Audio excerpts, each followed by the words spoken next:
lahat! Welcome back to my channel. So today is a very special day kasi na-receive ko yung parcel na Christmas gift ko from my sister in the US. So ito na-receive ko.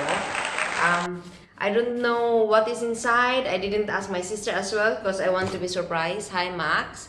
So without further ado, let's open this box.